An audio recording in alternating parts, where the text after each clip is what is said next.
سنتوں کے مطابق بناؤ، اپنی شادیوں کو پیغمبر اسلام کی سنت کے مطابق، آپ کے فرمودات کے مطابق۔ اما فاطمہ الزہرا کا جب نکاح ہوا اور سیدنا علی بن ابی طالب آئے اور کہا کہ میں آپ کی بیٹی سے شادی کرنا چاہتا ہوں، تو اللہ کے نبی نے کہا مہر لاؤ، مہر لاؤ۔ کہنے لگے میرے پاس تو کوئی مہر نہیں۔ آج آپ بھی اسی سنت پر عمل کریں، جب کوئی لڑکا اپنے باپ کے ساتھ یا کوئی خاندان آپ کے بچہ آپ کی بیٹی کا ہاتھ یا بہن کا ہاتھ لینے کے لیے آئے تو سنو، ضابطہ اصول یہ ہے کہ اذا جاء احدکم من ترضون دینہ وخلقہ فزوجوہ، اگر تمہارے پاس کوئی نوجوان پیغام نکاح لے کر کے آتا ہے جس کا دین صحیح ہے رب کے قرآن اور محمد رسول اللہ کے فرمان کے مطابق ہے، جس کا عقیدہ صحیح ہے، جو مشرک اور بدعتی نہیں ہے، اور اس کا اخلاق درست ہے، حلال کھاتا ہے، حرام نہیں چھوتا، جھوٹ نہیں بولتا، فریب کاریاں نہیں کرتا، اخلاق درست ہے، فزوجوہ، تو اس سے اپنی بیٹیوں کی اپنی بہنوں کی شادیاں کر دو۔ وَإِلَّا تَفْعَلُوا، اگر ایسا نہیں کرو گے تَكُنْ فَسَادٌ فِي الْأَرْضِ فِتْنَةٌ وَفَسَادٌ فِي الْأَرْضِ، یہ زمین فتنوں فساد سے بھر جائے گی۔ آج اسی وجہ سے ہماری جو اولاد پیدا ہوتی ہے نااہل پیدا ہوتی ہے، کیونکہ ہماری شادیاں سنت کے مطابق نہیں ہوتی۔ ہم مہر نہیں طلب کرتے، لڑکے والا خود ہی طلب کرتا ہے۔ 2 ویلر دو گے یا 4 ویلر دو گے؟ کتنے کھیت بکھے گے دکھاؤ گے؟ بامبے کے اندر کتنے فلیٹ ہیں تمہارے؟ دبئی کے اندر کا ٹکٹ ملے گا وہاں کی بزنس، قطر کے اندر اور بیٹھے بیٹھے سیٹھیے کوئی بات نہیں ہماری بیٹی بھی ہے جا رہے دے دو۔ کس کا مال ہے؟ اپنے بچوں کا حق مار مار کر کے بیٹیوں کی، یہ دینے والا بھی مجرم ہے اور جہیز کا لینے والا مجرم ہے، یہ دونوں حرام خور ہیں اور یہ دونوں قیامت کے دن اللہ کے سامنے پیش کیے جائیں گے۔ ان دونوں کو حساب دینا پڑے گا۔ اپنے اولاد کے حقوق کو مار کر ایک بیٹی کی تم نے شادی کی اور اس سے پوچھا جائے گا تم نے لڑکی سے یہ سامان کیوں لیا، تم نے کس بیٹ پہ لیا؟ تمہیں تو مرد تھے، تم کو تو عورت کے چوٹی سے لے کر پیر کے ناخن تک سب کچھ تمہاری ذمہ داری ہے۔ گھر تم بناؤ جناب علی، کپڑے تم لاؤ، چپل تم لاؤ، کنگھے تم لاؤ، اس کے میک اپ کے سامان، صابن تیل کے سامان، ہر چیز تمہاری ذمہ داری ہے کہ تم اس کے لیے لاؤ۔ یہ کون سی ذمہ داری ہے کہ ماں باپ بچیوں کو 18 برس تک پالیں، پوسیں، کھلائیں پلائیں، اوپر سے اس قلاش اور اس بھکاری کے ہاتھوں اپنی بیٹی بیاہ کر اس کے گھر کو بھی سجائیں؟ یہ کہاں کا دین ہے؟ یہ کون سا اسلام ہے؟ یہ آپ نے کہاں سے نکالا ہے؟ بولیے آپ۔ اس لیے اس کے اوپر فوراً پابندی لگانی چاہیے اور کم از کم اہل حدیث ہو، اگر آپ اپنے آپ کو قرآن و سنت کے داعی سمجھتے ہو تو سب سے پہلے اپنے گھروں سے اس کا آغاز کرو، دوسروں کو مت دیکھو۔ نمبر 1۔ نمبر 2، اپنے گھروں کی تلاشی لو، ایسی عورتیں اور ایسی لڑکیوں سے شادیاں نہ کرو جو شرک و بدعت کے دلدلوں سے پھنس کے آئی ہیں، جو شرک و بدعت کی پروردہ ہیں، جن کے گھروں میں دین نہیں ہے، اسلام نہیں ہے، شرک اور بدعت دندناتا پھرتا ہے، توحید و سنت نہیں بتائی جاتی، تعویذ اور گنڈے اور پلیتے درگاہ اور مدار نیاز اور فاتح، یہ مذہب وہ مذہب سکھایا جاتا ہے۔ ایسے گھروں سے نہ تم اپنی بیٹیاں دو اور نہ اپنی بیٹیاں لو، اللہ کہ ان کی اصلاح ہو۔ ہمارا گھر، ہمارا معاشرہ آج اس کرپشن کا شکار ہو رہا ہے کہ رمضان کی افطار کی اذان ہوتی ہے، ہم روزہ کھولتے ہیں، ہماری بیٹی، ہماری بیوی یا ہماری بہو انتظار کر رہی ہے، ابھی ہماری مسجد سے اذان کی آواز نہیں آئی۔ کیا کیا ہے تم نے؟ یہ اولاد پیدا ہوگی تو وہ لڑکی کیا کرے گی اس اولاد کے ساتھ؟ وہ قرآن و سنت پہ تربیت کرے گی یا اٹھا کے درگاہ اور مزار اور اپنے ملاؤں کے ڈھکوسلوں کے اوپر عمل کروائے گا؟ یہ کرپشن ہے۔ اور اپنی بچیوں کو اپنے گھر سے تعلیم دو کہ شوہر کے حقوق کیا ہیں، ساس کے حقوق کیا ہیں، سسر کے حقوق کیا ہیں، تمہیں گھر میں کیسے رہنا ہے۔ اپنی بیٹیوں کو ابھی سے ماں کو چاہیے کہ تربیت کرے تاکہ وہ بچی اپنے گھر جائے تو وہ جنت بنا سکے اس کو۔ آج کل لڑکیاں پڑھ لیتی ہیں، ٹیچرز بھی بن جاتی، عالمہ فاضلہ بھی بن جاتی، ان کو گھروں میں کہہ دیا جائے برتن مانجو، نہیں یہ ہمارے دین میں کہاں لکھا ہوا کہ میں تمہارے گھر کے برتن مانجوں، ہم تمہارے ماں باپ کی خدمت کریں، یہ کہاں لکھا ہوا؟ اس طرح کی آوازیں آنا شروع ہوئی ہیں ہمارے سماج میں۔ شوہر بیچارہ پریشان ہے، کرے تو کیا کرے؟ بیاہ کے لایا کہ عالمہ عالمہ لائیں گے، فاضلہ لائیں گے، اور وہ ہمارے ماں باپ کی خدمت کرے گی، ہماری خدمت کرے گی. معاملہ الٹ گیا. وہ خدمت کچھ نہیں کر رہی، وہ الٹا قرآن حدیث کے دلائل پوچھ رہی. بیچارہ عام آدمی کہاں سے دلیل ہے؟ ایسی کوئی قسمت کا مارا تھا، کوئی مل گئی. اس کا کوئی دوست تھا امام، ڈرتے ڈرتے امام کے پاس گیا، کہا امام صاحب میری بیوی کہتی ہے میں تمہارے ماں باپ کی خدمت نہیں کروں گی، اسلام میں نہیں لکھا ہے، قرآن حدیث کی دلیل دو. پریشان تو میں کیا کروں؟ مولوی نے کہا چل کوئی بات نہیں، وہ چھوڑ دے. اب میں تجھے ایک فارمولا بتاتا ہوں، اس کے اوپر عمل کر لے وہ صحیح ہو جائے گی. کہا کیا؟ وہ بتا دیا فارمولا. دوسرے دن گھر میں آیا، حضرت مولانی جو تھی جنہوں نے کہا تھا تمہارے ماں باپ کی خدمت کرنا ہمارے دین میں نہیں ہے. مولانا اس نے کہا اچھا بیگم ایسا ہے کہ اب تم میرے ماں باپ کی خدمت تو کرو گی نہیں؟ کہے گی نہیں کروں گی میں. کہا ٹھیک ہے کوئی بات نہیں مت کرو. کہا کیوں؟ کہا قرآن حدیث دلیل دے تو ہم کریں گے. نہیں ہے کہیں بھی نہیں. کہا ٹھیک ہے اب کوئی بات نہیں، اب میں جا رہا ہوں، یہ گھر جو ہے تمہارا ہے، تم اس میں رہو. اب میں ایک دوسرا گھر بنانے جا رہا ہوں اور ایک اور عورت سے شادی کر کے لانا چاہتا ہوں. اس میں وہ رہے گی اور اسی میں وہ بھی رہے گی اور ہم بھی رہیں گے، تمہارے ساتھ بھی رہیں گے اس کے ساتھ بھی رہیں گے. اب عورت کا پارا گرم ہوا، اس نے کہا تم دوسری کیوں شادی کرو گے؟ دوسری شادی کیوں کرو گے؟ میں ہوں نا. کہنے لگا آپ میرے لیے ہیں نا، میرے ماں باپ کے لیے تو نہیں ہے. اب میرے ماں باپ کے لیے کوئی خدمت کرنے والی چاہیے، تو میں غیر محرم کو تو لا کے رکھ نہیں سکتا کیونکہ وہ تو غیر محرم ہے، ہمارے لیے حرام ہے. تو اب میں ایک اور شادی کر کے لا رہا ہوں تاکہ وہ میرے ماں باپ کی کم از کم خدمت کر سکے اور میں مطمئن رہوں. آپ اس کمرے میں رہیں، ادھر گھر میں رہیں، وہ ادھر گھر میں رہے گی. جھگڑا کس بات کا؟ بیوی کا ماتھا ٹھنکا، کہا یہ تو نہلے پہ دہلا چل رہا ہے، اس کو کسی نے کون سی پٹی پڑھا دی. صبح تک بیچاری سوچتی ساچتی، کہنے لگی ببو کے ابو؟ کہنے لگے ہاں. کہنے لگے واقعی تم شادی کر کے لا رہے ہو؟ کہا کیا کریں گے بیگم؟ میں ابا کی تو خدمت کرنی میں تو نہیں کر پاؤں گا، میں تو نوکری والا آدمی ہوں. کہنے لگے کوئی بات نہیں، اگر ایسی بات ہے تو میں ہی کر لیتی ہوں، تمہیں شادی کرنے کی کیا کرو، خام خواہ فضول خرچی کرو. شوہر سمجھ گیا، اس نے سوچا کہ ہاں چلو اونٹ تو آ نہیں تھا پہاڑ کے نیچے، اب سمجھ میں کیا گیا ہے. تو کہا اچھا اب تم خدمت کرو گی؟ کہا ہاں ہاں بالکل کریں گے، کیوں نہیں کریں گے، آپ کے ماں باپ تو ہمارے ہی ماں باپ ہے نا. اس طرح سے گھر کا مسئلہ حل ہو گیا. تو آج کل کی لڑکیاں اس طرح کے بھی فلسفے بگاڑ دیتی ہیں، پڑھ لکھ کر کے الو بناتی ہیں بیچارے ہمارے تھوڑے کم پڑھے لکھے لوگوں کو. یہ تمام سب چیزیں نہیں ہونی چاہیے. ہمیں اپنی بیٹیوں کی جہاں تعلیم دیتے ہیں وہیں ہر ماں کو چاہیے کہ وہ ابھی سے سکھائے کہ شادی میں کیا ہوتا ہے، کیسے رہنا ہے، کیسے سہنا. وہ گھر تمہارا گھر ہے، کیسے تم کو ایک دوسرے کا ادب کرنا، احترام کرنا، شوہر کے کیا ہوتا ہے، یہ تمام سب چیزیں ہم کو بتانی ہیں اور یہ تمام سب چیزیں موجود ہیں. اللہ کے رسول صلی اللہ علیہ وسلم نے مہر مانگا، جب انہوں نے کہا کہ مہر لاؤ، گئے اپنا ہتھیار بیچے، حضرت عثمان غنی نے خریدا. قصہ مختصر، جو بھی دینار اور درہم ملے اللہ کے نبی کے دامن میں لا کے ڈال دیا. اللہ کے نبی نے ایک مٹھی نکالی، کہا علی کا گھر بناؤ، فاطمہ کا گھر بناؤ. ایک مٹھی نکالی، فاطمہ کے کپڑے لاؤ. ایک مٹھی نکالی، کہا فاطمہ کے لیے خوشبو کا انتظام کرو. ہاں، اور اس طرح سے وہ سارے پیسے کاموں میں لگا دیا اور اس سے حضرت فاطمہ الزہرا کی شادی ہو گئی. حضرت علی ہی کے مہر سے پورا خرچہ پورا ہو گیا. اور آپ ہیں اور ہم ہیں کہ بارات لے کے جاتے ہیں. آپ لوگ بھی لے کے جاتے ہو بارات، آدم گھر والے بھی جاتے ہیں بارات. بولو اللہ کا قہر نہ آئے اس بارات کا، کہیں ایکسیڈنٹ میں مر نہ جاؤ. ایک لڑکی بیاہ کے لانی ہے، 250-300 کی فوج جاری ایک لڑکی لانے کے لیے. یہ 250-400 کی فوج جا رہی ہے. کیوں ڈرتے اس لڑکی سے؟ کیا کرنے جا رہے؟ کھانا نہیں کھاتے اپنے گھر میں.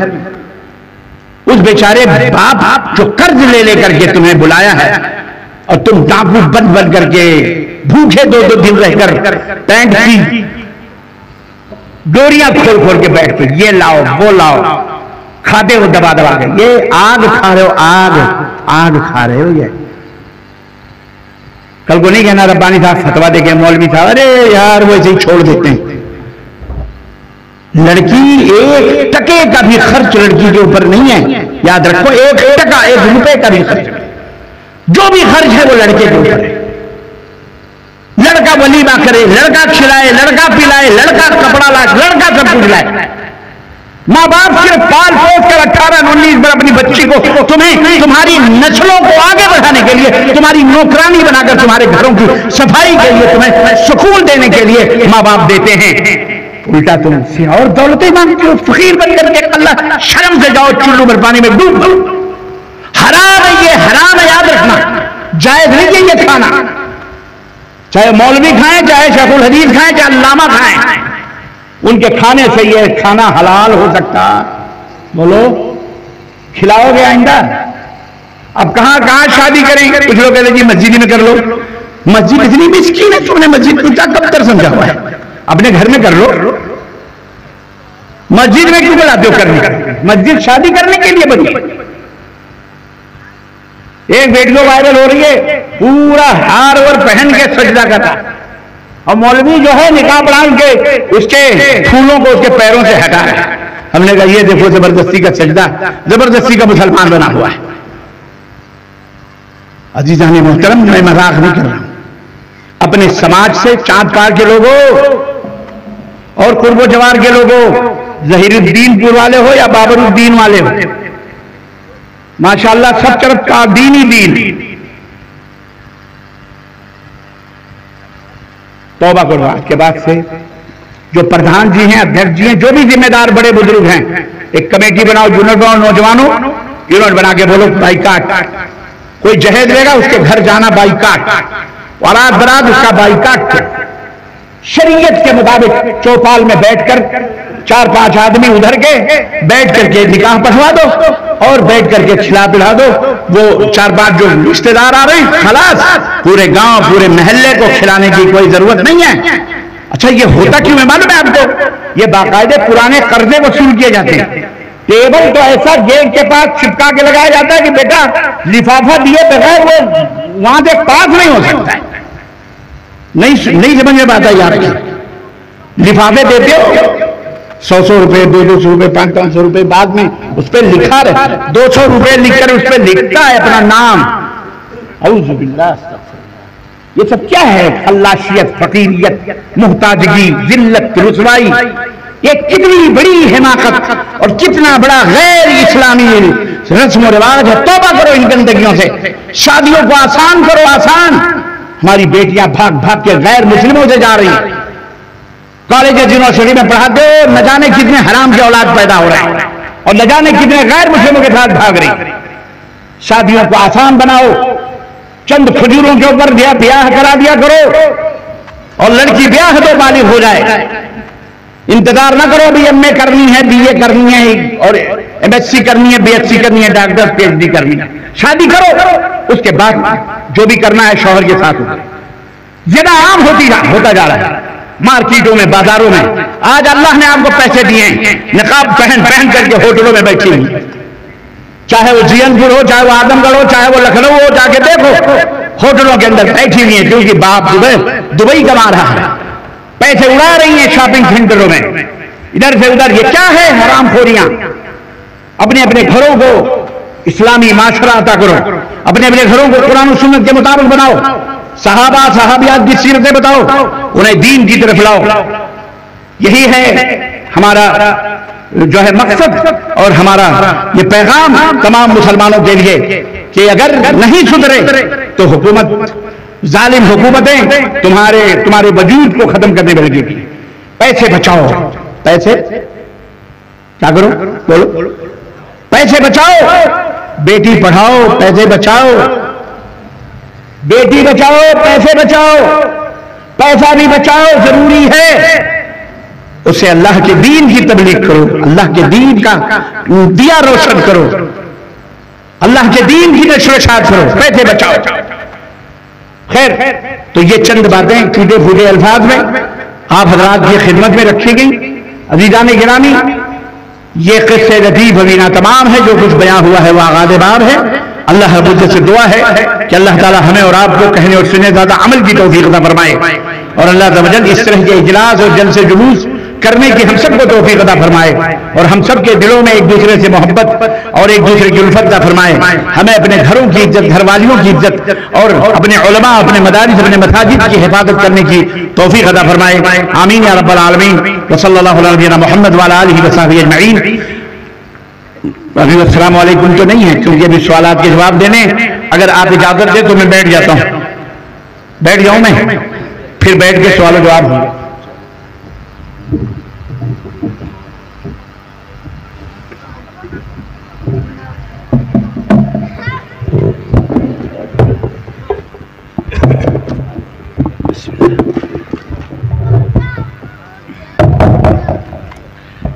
یہ بتائیں آپ لوگوں نے قسم وسم کھائی ہے کہ فین وین نہیں لگانا ہے؟ آپ لوگوں نے قسم کھائی ہے کیا کوئی نکاح کا تو ٹوٹنے کا خطرہ نہیں ہے؟ مولوی حضرات کو اللہ ہدایت دے، لاکھوں روپے خرچ کر کے ایک فین دو فین یہاں لگوا دیتے، وہاں لگوا دیتے، وہاں لگوا دیتے، لوگ آرام سے بیٹھ کے اللہ کے رسول کی باتیں، ایک تو اللہ رسول کی باتیں اتنی وزن، اور دوسرے اس گرمی میں ہماری مائیں بہنیں بیٹیاں بھی بیچاریاں نقابوں میں پک گئی، اللہ انہیں تو جنت کی، ہم سب کو جنت کی ہوائیں عطا فرمائے۔ اور یہ مائک والے کو بول دیتے کہ کم از کم تو وہی لے گیا، فین لے گیا، اعوذ باللہ، ایک ٹشو کا ڈبہ بھی نہیں لائے ہیں۔ سیٹھ صاحب کے گھر میں ٹشو بھرے ہوں گے، سب سعودی دبئی کویت رہتے ہیں، اپنی بیویوں کے لیے اپنے بچوں کے لیے رکھے ہوں گے، لیکن یہاں اسٹیج پر نہیں لائیں گے، ایک ٹشو کا ڈبہ بھی کم از کم پسینے پوچھ لیں، اللہ ہدایت دے۔ ہاں یہ دیکھو، یہ میرا خیال ہے مائک والا اپنا لے کے بیٹھا رہا ہے، بےہودہ آدمی، اس کو سمجھ نہیں لگی کہ یار میں نے یار مانگو تو کیا نہیں ملتا، اللہ بھی مل جاتا ہے، لیکن یہ اس کی کیا بساط ہے؟ تو یہ سوال تو بہت زیادہ ہیں، تو انشاءاللہ آپ لوگ بیٹھو گے، مجھے کوئی اعتراض نہیں، مجھے صبح فلائی دے دوں پرابلم 1 بجے بنارس، مجھے کیا ہے، میں نہیں بھی جاؤں گا تو چلے گا۔ تو مولانا عبداللہ صاحب پروگرام نہیں ہے، نہیں ہے بولو نا، ہاں شیخ رہو، اور تو ایسے ڈر رہے ہیں کہ کہیں کرائے کا پیسہ نہ زیادہ ہو جائے۔ خیر، اللہ تعالیٰ جزائے خیر دے، ہمارے علماء کی حفاظت فرمائے اللہ۔ ایک سوال بھائی نے کیا ہے کہ کیا ہماری سوچ کے بارے میں بھی کل قیامت کے دن سوال ہوگا؟ مطلب یعنی بھائی نے یہ سوال کیا ہے کیا جو ہم سوچتے ہیں کیا اس کے بارے میں بھی ہوگا؟ تو میرے بھائی، اللہ تبارک و تعالیٰ کا یہ رحم اور اس کی عنایت ہے اپنے بندوں پر کہ اس طرح کی ایک روایت میں آتا ہے کہ جب بندہ غلط بات سوچتا ہے اور پھر اس کی طرف قدم بڑھاتا ہے کرنے کے لیے، تو یہ جو کندھوں پہ بیٹھے ہوئے ملائکہ ہیں یہ کہتے ہیں کہ اللہ یہ اب عزم کر چکا ہے، کیا ہم اس کا گناہ لکھ لیں؟ اللہ فرماتا ہے ٹھہرو ٹھہرو، پھر جب اس گناہ کے قریب پہنچ جاتا ہے فرشتے کہتے ہیں اللہ لکھیں، اللہ کہتا ہے ٹھہر، ارے جب تک وہ کر نہ لے تب تک وہ گناہ نہیں لکھنا، سمجھے بات ہے؟ لیکن جب بندہ کسی نیکی کے بارے میں سوچتا ہے تو فرشتے کہتے ہیں اللہ یہ بندہ نیکی کے بارے میں سوچ رہا ہے، کیا لکھیں؟ اللہ فرماتا ہے لکھ لے۔ وہ کہتے ہیں ابھی اس نے کیا نہیں، کہا لکھ، اس نے سوچا تو صحیح، اس کا بھی اجر و ثواب ملتا ہے، اور جب بندہ کر لیتا ہے اللہ اللہ پھر تو کیا کہنے ہیں، پھر تو اس اجر ثواب۔ سمجھ بات آئی؟ تو جو آپ سوچتے ہیں پہلے پکڑ تھی، بعد میں وہ معاف کر دی گئی کہ جب تک آپ کرو گے نہیں تب تک اس کا گناہ آپ کو نہیں ملے گا۔ اچھا، اگر انسان موت کے قریب ہے اور شیطان بہکا رہا ہو تو وہ کون سی دعا کرے؟ شیطان بہکا رہا ہے وہ کون سی دعا؟ اللہم ثبت، اللہ کو پکارے، وہ کون سی دعا؟ اس وقت تو کوئی بتائی نہیں گئی کہ یہ دعا پڑھو۔ پھر یہ کیفیت جو ہوتی ہے وہ میت جو موت کے قریب ہے وہی سمجھ رہا ہوتا ہے، تو ظاہر ہے کہ جب وہ ایمان والا ہوگا تو وہ ایمان کی ہی بات کرے گا، وہ ایمان ہی کی بات کرے گا تو وہ ایمان کی بات کرے گا، شیطان یوں ہٹ جائے گا، یا شیطان کے بارے میں جب دیکھے گا تو کہا اعوذ باللہ من الشیطان الرجیم، اعوذ باللہ من الشیطان الرجیم. تو انشاءاللہ تعالی اللہ تعالیٰ اسے آخری وقت میں توفیق عطا فرمائے گا کلمہ حق کی، اور وہ کلمہ حق کہہ کر وہ شیطان کے بہکاوے سے بچ جائے گا انشاءاللہ تبارک و تعالی.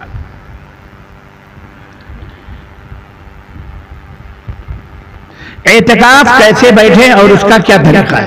اعتکاف کہتے ہیں اللہ کے رضا کے لیے، اللہ کو خوش کرنے کے لیے آدمی اللہ کے گھر میں اس نیت سے کہ اللہ راضی ہو، دنیا کی داریوں کو چھوڑ کر چند گھنٹوں کے لیے، 1 گھنٹے کے لیے، 10 منٹ کے لیے، 1 دن کے لیے، 1 دن اور رات کے لیے، 1 وقت کی نماز کے لیے، یا 1 پورے 5 وقت کی نماز کے لیے، یا 4 دن کے لیے، یا 10 دن کے لیے، یہ ساری اعتکاف کی شکلیں. 1 گھنٹے کا بھی اعتکاف آپ کر سکتے ہو، 1 گھنٹے کا صرف ظہر کے وقت داخل ہوئے، آپ نے اعتکاف کی نیت کری، ظہر کی سنتیں پڑھی، فرائض پڑھے، اور وہاں پڑھ کر کے سنتیں پڑھ کے واپس آ گئے، یہ بھی اعتکاف کا ثواب آپ کو مل جاتا ہے. ٹھیک ہے، تو یہ ہے اعتکاف کا طریقہ. البتہ رمضان میں جو 10 دن کا اعتکاف ہوتا ہے اس کا طریقہ تو ابھی گزرا ہے، رمضان جب آئے گا تو پھر پوچھ لینا مولانا صاحب سے.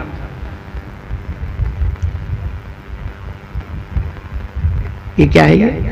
دوران اعتکاف مسجد میں معتکف اور کچھ لوگ گھنٹوں بات کر رہے ہیں، تو یہ بات کرنا کیسا ہے؟ اگر وہ بات قرآن و حدیث کی ہے، افہام و تفہیم کی ہے، کوئی حدیث کا معنی قرآن کی تفسیر سمجھ رہے ہیں، الحمدللہ کوئی حرج نہیں ہے. لیکن اگر وہ بات چیت دنیاوی گپ شپ کی ہے تو بہرحال ان کو اللہ سے کرنا چاہیے اور گپ شپ نہیں کرنا چاہیے، اعتکاف میں ممنوع ہے.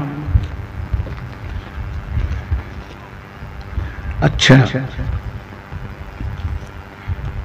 ہمارے معاشرے میں بہت سے اچھے رشتے اس لیے انکار کر دیے جاتے ہیں کہ آنے والا رشتہ ان کے کاسٹ کا نہیں. اس کے تعلق اسلامی تعلیمات کیا ہیں؟ ان کے کاسٹ کا نہیں، مطلب یعنی ان کی ذات یا ان کی برادری کا نہیں. واقعی یہ برادری واد بھی ہمارے بھارت کے اندر، یعنی بھارت کے کچھ لوگوں سے جو غیر مسلمین ہیں ان سے یہ چیز آئی ہے جو سراسر اسلام کے نقطہ نظر کے خلاف ہے، اسلام کے بھی خلاف ہے.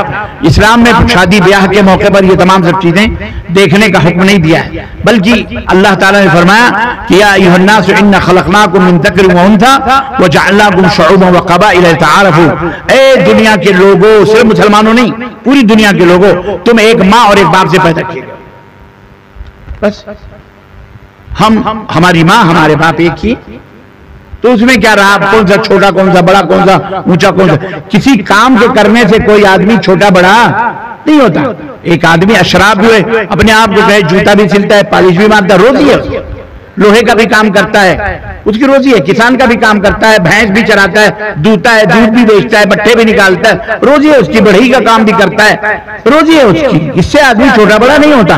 نہ اس سے اسلام نے ہم کو گراؤنا. پر حضرت داؤد علیہ السلام کیا تھے؟ کپڑے سے لوہار تھے، لوہے کا کام کرتے، نبی بنے الحمدللہ. کون سے نبی تھے؟ حضرت ادریس علیہ السلام، وہ کپڑے سلائی کا کام کرتے تھے، جن کو آج کے ہمارے زمانے میں درزی کہا جاتا ہے. تو یہ پیشہ تو بہت اچھی چیز ہے. آدمی سلائی سیکھ لیتا ہے، کڑھائی سیکھ لیتا ہے، لکڑی کارپینٹر بن جاتا ہے. اور آج تو بڑی بڑی برادریوں کے لوگ بال بھی کاٹنا سیلون کے نام پر شروع ہوئے ہیں، مطبخ کے اندر برتن بھی صاف کریں، سب ہو رہا ہے. لیکن گاؤں میں آ کر کے برادری واد، یہ برادری واد اسلام نہیں، یہ جاہلیت ہے. یہ کیا ہے؟ اس کو مٹانا چاہیے آپس میں. جب اللہ کے نبی نے کیا فرمایا؟ اذا جاء احدکم من ترضون دینہ وخلقہ. دین دیکھو، اخلاق دیکھو. اگر تمہیں اچھے لگے ہیں تو ان سے شادی کر دو. اللہ نے قرآن کریم میں فرمایا ان یکونوا فقراء یغنیہم اللہ. اگر یہ غریب ہوں گے اللہ تعالیٰ انہیں مالدار بنا دے گا. شادی سے آدمی مالدار ہو جاتا ہے. آج ان میں جتنے بھی لڑکے بیٹھے ہوئے ہیں جن کی شادیاں نہیں ہوئی ہے بغیر شادی کے، واللہ میں دعوے کے ساتھ کہتا ہوں بہت کم ایسے ہوں گے جنہوں نے بینک بیلنس کھولے ہوں گے، ورنہ کسی کا بینک اکاؤنٹ بھی نہیں ہوگا. لیکن جتنے شادی شدہ ہیں سب کے بینک اکاؤنٹ ہوں گے، اس میں 2 5 20 50 ہزار تو ہوں گے ہی. کیوں؟ گھروں گوانی تو محترمہ بیگم کے پاس ان کے پڑے ہوں گے پیسے. بیچاری بیوی سینت کے رکھتی ہے، بیوی برکت ہوتی ہے، اللہ کی رحمت ہوتی ہے. اسی لیے غیر قوموں میں کے اندر دیکھو گے آپ، غیر مسلموں میں اس کو لکشمی کا نام دیا گیا، کیونکہ لکشمی کی مورتی بناتے ہیں. لکشمی پیسے کو بولتے ہیں، وہ سراپا بیوی کو پیسہ بولتے ہیں. تو ہمیں بھی ہمیں اس لیے نہیں کیا، ہمیں ویسے بھی اللہ کی برکت لے کر کے آتی ہیں عورتیں، تو اللہ تعالیٰ جو ہے ان کے ذریعے سے گھروں میں برکت دیتا ہے. تو یہ تمام سب چیزیں کاسٹ فاسٹ نہیں دیکھی جاتی، بلکہ یہ تمام سب چیزوں سے دور رہنا چاہیے. شادی بیاہ کے باب میں کفو کا کیا مطلب ہے؟ یہاں سب برابر ہیں، کوئی کفو نہیں. کفو مطلب یعنی وہی ایک عجیب و غریب بہرحال ہے مسئلہ، لیکن وہ عرب غیر عرب پتہ نہیں بڑا لمبا چوڑا ہے. اب کفو کا چلو مختصر میں بتا دو. اب کوئی بڑے گھرانے کی لڑکی ہے، گھرانہ مطلب یہ مالدار، اب اس کو ایسے ہی دولہا دو، لڑکے کس سے شادی کرواؤ جو کم از کم اس کے برابر کرنا بھی صحیح، تو کم از کم اس کے کپڑے لگتے گھر کا تو کم از کم خیال کر سکے. یہ نہیں کہ وہ رہ رہی ہے بنگلے میں اور آپ اس کو اٹھا کے سڑک پہ بٹھوا دو. ایسے بھی نوجوانوں سے نہ بیاہ ہو، مطلب برادری واد کا مطلب نہیں ہوتا ہے. تو ذرا برابری کا خیال رکھو. ایک مرد دوسری شادی کرنا چاہتا ہے لیکن پہلی بیوی اس پر بہت زور دیتی ہے کہ وہ دوسری شادی نہیں کر سکتے، کیا اس بیوی کے ایمان پر کوئی اثر ہوگا؟ اگر وہ اللہ کے حکم کو ناپسند کرتی ہے، اس لیے اگر وہ اللہ کے حکم کو ناپسند کرتے ہوئے آپ کو شادی سے روکتی ہے یا منع کرتی ہے تو بالکل اس کے ایمان پر اثر ہوگا. لیکن اگر میاں جی آپ کے پاور اور طاقت کو وہ جانتی ہے اور آپ کی حقیقت سے وہ واقف ہے کہ آپ کتنے پانی میں ہیں، ایک تو ہم ہی پریشان ہیں، دوسری کو بھی پریشان کرے گا یہ، اس لیے روکتی ہے، تو ہوشیاری اسی میں ہے کہ بیوی جو کہہ رہی ہے وہی مان لو، ورنہ ذلیل ہو جاؤ گے. اس کے علاوہ کوئی چارہ نہیں. ہاں، عورتوں کو معمولی نہ سمجھو. اللہ کے نبی نے فرمایا چھوٹی ہوتی ہیں وہ لیکن بادشاہ کے دماغوں کو کھیلتی ہیں. بادشاہ کے دماغوں کو کنٹرول، بادشاہ پورے ملک کو کنٹرول کرتا ہے، اور وہ اس کی بیوی بھلے 15 سال کی 16 سال کی ہو، وہ بادشاہ کے دماغ کو کنٹرول کرتی ہے. اتنی ہوشیاری عورت میں ہوتی ہے. وہ ایک گہرا سمندر ہے، اس کے اندر ڈوبو گے بھی تو تمہیں اس کی گہرائی کا پتہ، ڈوب جاؤ گے تمہیں پتہ بھی نہیں چلے گا. اس لیے ذرا ہوشیار رہو اور زیادہ ہنسو مت. شادیاں کرو، یہ لوگوں کو شادیاں کراؤ جلدی جلدی پکڑ کے. یہ معاشرے کو گندا کر رہے ہیں سب لوگ. ادھر نکڑ پہ ادھر نکڑ پہ ادھر موبائل ادھر فلاں. یہ تمام سب کی شادیاں کراؤ جلدی سے تاکہ سماج کے اندر جلدی جلدی اچھے اچھے بچے پیدا ہوں اور ہمارا ملک زیادہ سے زیادہ بڑھے، فوج بڑھے، علم بڑھے، ہمارے ملک کی حفاظت ہو. کیا بھینس کی قربانی جائز ہے؟ میں سمجھتا ہوں کہ دیکھو یہ مسئلہ ہے، بھینس کی قربانی اصل میں گائے کی طرح سمجھی جاتی ہے، تو اس کے جائز ہونے میں کوئی قباحت تو نہیں، جائز ہی انشاءاللہ جیسا کہ اہل علم نے بتایا ہے. تو جہاں کوئی عیب نہیں سمجھا جاتا ہے اس کو تو جائز ہے. جیسے کیرلا وغیرہ کے اندر وہاں گائے کی قربانی نہیں ہوتی، نہ بڑے کی بیل کی قربانی ہوتی. سارے بھینس وہاں پہنچا دی جاتی ہے، کرناٹکا سے، آندھرا سے، تمل ناڈو سے، وہاں سارے بھینس وہاں پہنچا. میں نے پوچھا ہماری دوست سے عبدالسلام مدنی کہ یار آپ کے ہاں صرف بھینسوں کی قربانی ہوتی، سلفیوں کے یہاں بھی ہوتی ہے؟ بولے ہم سب وہی کرتے ہیں. ہم نے کہا ہمارے یہاں اتر پردیش کے سلفی تو اس کو حرام کہتے ہیں. تو بولے پتہ نہیں. ہم نے کہا پھر اس کا مطلب یہ ہے کہ جائز ہے، حرام نہیں ہے، جائز ہے. بغیر دانتا جانور کی قربانی ہو سکتی ہے؟ نہیں ہو سکتی. سال بھر کے بارے میں جو قید لگاتے نہیں، سنہ ہونا چاہیے، دانت والا ہونا چاہیے. تو بغیر دانتے جانور کی قربانی نہیں ہو سکتی.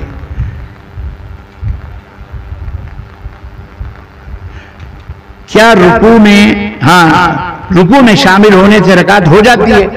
اللہ اکبر. ان کو یہی سب اللہ کے بندے، رکوع آدمی کب شامل ہوتا ہے اور کیسے شامل ہوتا ہے؟ اگر آپ اس کی حرکتیں دیکھیں تو آپ یہی کہو گے نہیں ہوتی. چپل اپل پھینک کے دوڑ کے جاتا ہے رکوع پکڑنے کے لیے. ایسی نماز سے کیا فائدہ ہے؟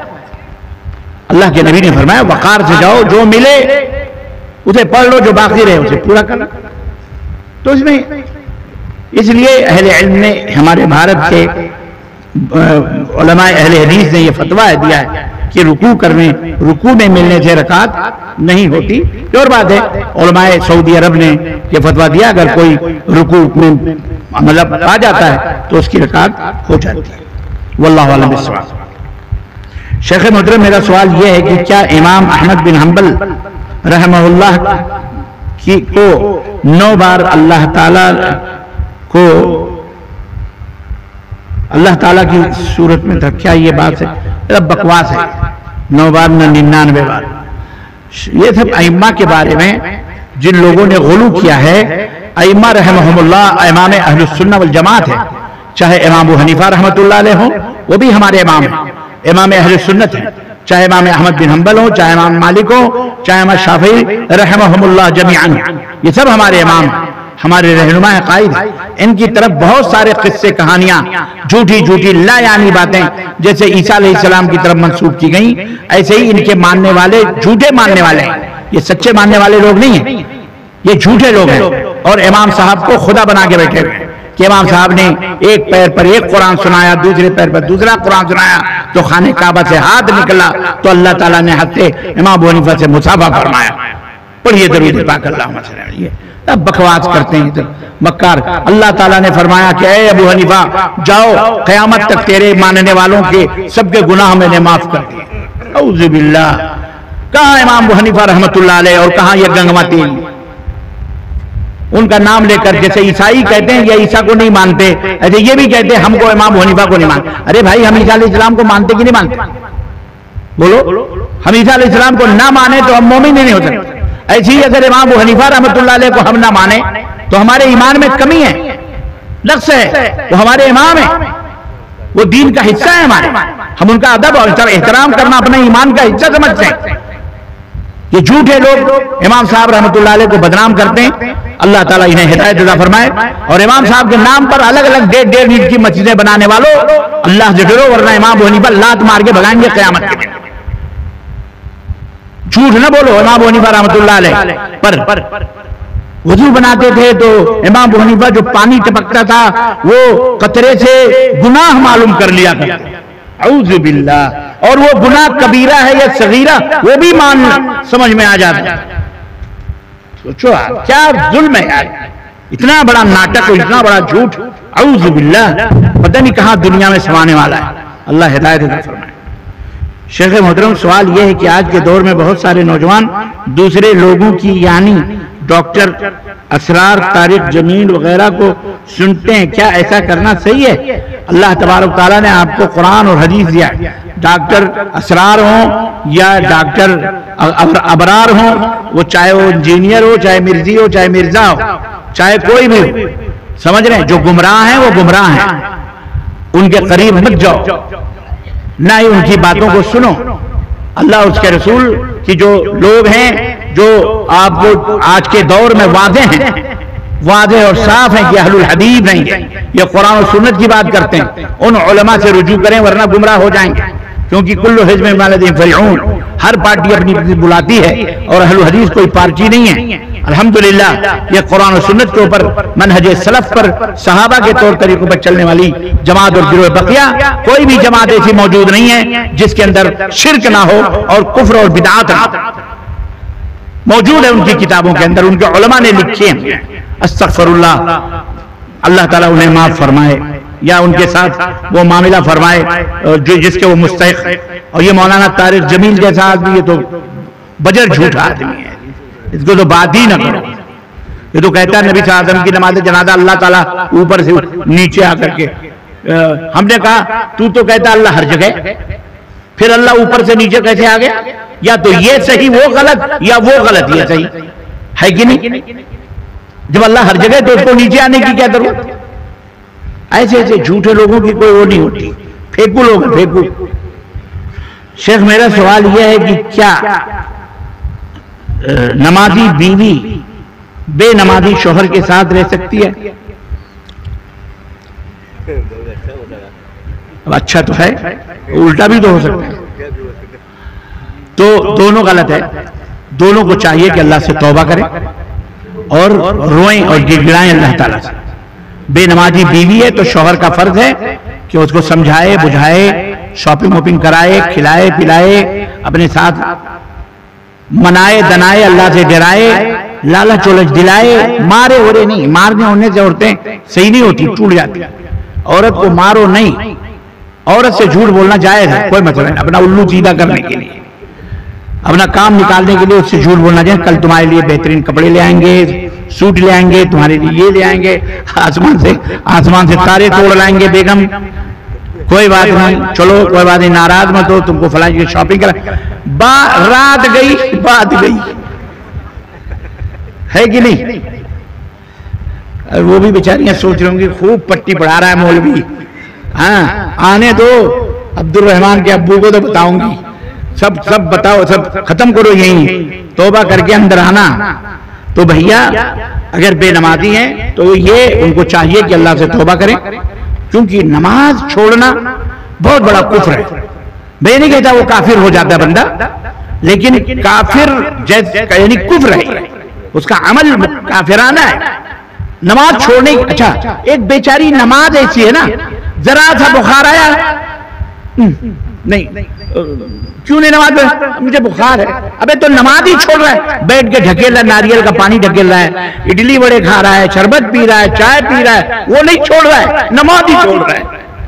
ایک بیچاری نماز آتی ہے, واللہ ذرا سی بات پر نماز چھوڑ دیتے, جبکہ نماز اتنی اہم ہے کہ تلواروں کی چھاؤں میں نماز پڑھی گئی ہے, پر نماز چھوڑی نہیں کی. اللہ تعالیٰ نے قرآن فرمایا دشمن سامنے, نماز کا وقت ہوا, تم سب بندی کرو, نماز ادا کرو, تمہیں نماز معاف اس وقت بھی. تو سوچئے آپ, ہم تو عام حالت ہونا. اس لیے اللہ کے لیے میری ماں بہنوں بیٹیوں, میرے کپڑے پر بچے نے پیشاب کر دیا, وہ دیکھو ابھی پیدا ہوا تو یہ ہو گیا, تو سنڈاپ کر دیا, تو یہ ارے 2 کپڑے رکھو, 3 کپڑے رکھو. جب بچے نے پیشاب کر دیا اس کو نکال کر کے جو ہے کیا کہتے ہیں بچی ہے تو اتنا دھل ڈالو, اور بچہ پیشاب کرتا ہے لڑکا تو وہاں پانی کا چھینٹا دے دو جب تک وہ کھانا نہ کھائے. اسلام نے پاک کہا ہے کپڑا ایسا ہے. تو اس طرح سے نماز پڑھ لو, نماز مت چھوڑو. اور آپ لوگ بھی کھیت میں رہو, باغ میں رہو, بکری چراتے رہو, بھینس چراتے رہو, دکان پہ رہو, کہیں بھی رہو, نماز نہ چھوڑو. نماز فوراً پڑھو, نماز کا وقت ہو جائے پڑھو. اگر آپ نے وقت پر نماز نہیں پڑھی, اللہ کی قسم دیر ہو گئی نا, تو بہت مشکل سے آپ کو وہ نماز پڑھنے کی توفیق ملے گی, یاد ہے. اس لیے فوراً پڑھ لیا کرو, فوراً پڑھ لیا کرو. کوئی نہیں ہے خود ہی وضو, پانی نہیں ہے تیمم کرو, کھڑے ہو جاؤ, قبلہ رخ نماز پڑھ. اللہ ہم سب کو اس کی توفیق عطا فرمائے. اچھا, السلام علیکم ورحمۃ اللہ, امید ہے کہ آپ بخیر ہوں گے. شیخ میرا سوال یہ ہے کہ کیا بھینس کی قربانی اس میں عقیقہ کرنا جائز ہے؟ اب بھینس کی قربانی تو جائز ہے, پر عقیقہ جائز نہیں ہے بھیا. عقیقے کے لیے 2 جانور جو اللہ کے نبی نے فرمایا نا, بکرا یا بکری, لڑکا ہو تو 2, لڑکی ہے تو 1. شیخ میرا سوال یہ ہے کہ کرکٹ کیوں حرام ہے؟ واو ماشاءاللہ. اب یہ آئے مدے پر میں نہیں بتاؤں گا, یہ آپ اپنے علماء سے پوچھئے. یہ میں نے کہا نا شوجہ چھوڑ کے جا رہا ہوں, دیکھنا کتنے. ایک بات میں نے بہت پہلے مسجد میں یہ کہا, مسجد میں نکاح کرنا بدعت ہے. اب یہ جو اڑے ہیں مولوی, اللہ اللہ, وہ کہاں سے ڈھونڈ کے روایات, تاکہ یہ ربانی جھوٹ بول رہا ہے. دیکھو یہ حدیث ہے. میں نے کہا بیٹا تم جن راہوں سے گزر رہے ہو نا, یہ بہت پہلے میں گزر کے دیکھ چکا ہوں. ایسے نہیں میں نے اتنا بڑا, مجھے پتا ہے کہ میرا حشر کیا ہونے والا ہے, اس سے پہلے ہی میں نے اپنا بندوبست کیا ہوا. آنکھیں کھول کے پھاڑ کے دیکھو کہ جن روایتوں کو تم پیش کر رہے ہو وہ روایت 1-2 ہے, وہ بھی ضعیف ہے, صحیح نہیں. وہ بہت سارے مولویوں نے تانے توڑی, لیکن کوئی فائدہ نہیں, بیکار چپ چاپ ہو کے بیٹھ گئے. نماز نکاح ہر جگہ جائز ہے, یہاں جائز ہے, پنڈال میں جائز ہے, سڑک پہ جائز ہے, تو ہر جگہ مسجد میں بھی جائز ہے. میں نے یہ نہیں کہا کہ مسجد میں حرام, مسجد میں بھی جائز ہے, حرم میں بھی جائز ہے, لیکن اسے یہ سمجھنا کہ یہ یہاں نکاح پڑھانا یہ باعث اجر و ثواب ہے, فی بھی کول سے لگ گیا, مہر ہے, اب یہ کبھی طلاق نہیں ہو سکتی, کبھی ٹوٹ نہیں سکتی, بہت بابرکت ہے, جو اولاد پیدا ہوگی, یہ تمام سب نیتوں سے یہ بدعت ہے. یہ کیا ہے؟ یہ بدعت ہے. اور قصدن جا کر کے نماز پڑھوانا. بعض لوگ تو عمرے کا ویزا لے کے جاتے ہیں وہاں حرم میں, وہاں نکاح پڑھواتے ہیں. ان کا مال بیکار کا مال ہے. یہ نکاح پڑھانے کے لیے عمرہ کرنے جا رہا ہے, یہ عمرہ کرنے نہیں جا رہا. عمرہ ایک بہانہ ہے نکاح پڑھوانے کے لیے, یہ مال بیکار ہے. ہمارے گاؤں میں ساتھی حافظ مولوی داڑھی کاٹتے ہیں. کیا داڑھی سنت ہے؟ چاہے رکھے یا نہ رکھے, داڑھی رکھنا فرض ہے. اس کا کاٹنا, اس کا موڑنا حرام ہے. ٹھیک ہے, وہ مولوی کرے چاہے غیر مولوی کرے. بھیا یہ تو پورا اخبار ہے یار. شیخ قربانی کے جانور کا نام جو قرآن میں آیا ہے اس میں بھینس کا نہیں ہے. اب یہ بحث نہ کرو. میں نے کہا نا اس میں اختلاف ہے. ہمارے لوگ, کچھ لوگ اس کو کہتے ہیں جہاں عرف عام میں لوگ کرتے ہیں انہیں منع نہ کیا جائے, جو نہیں کرنا چاہتے نہ کریں, ان کی طبیعت کے اوپر ہے کہ نہیں. یہ چند سوالات تھے, یہ جوابات میں نے اللہ کی توفیق سے دیے ہیں. جو صحیح ہیں وہ اللہ کی طرف سے ہیں, اس میں جو غلطی ہے غلط ہے میں ان سے توبہ کرتا ہوں اور اللہ سے معافی مانگتا ہوں. اللہ عز و جل ہمیں معاف فرمائے. آمین یا رب العالمین. وصلی اللہ علیہ نبینا محمد وعلی آلہ وصحبہ اجمعین. السلام علیکم ورحمۃ اللہ وبرکاتہ. جزاکم اللہ خیر. شیخ سے گزارش ہے کہ مولانا عمر صاحب جو عالیہ سے پڑھے ہوئے ہیں